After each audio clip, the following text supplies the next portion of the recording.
Етістіктің шақтары.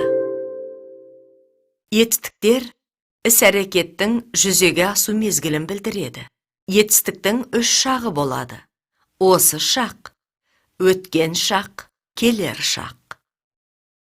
Осы шақ етістіктері сөйлеп тұрған кездегі іс-әрекетті білдіреді. Мысалы, қазір математикадан есеп шығарып жатырмын. Өткен шақ іс-әрекеттің бұрын болып кеткені білдіреді.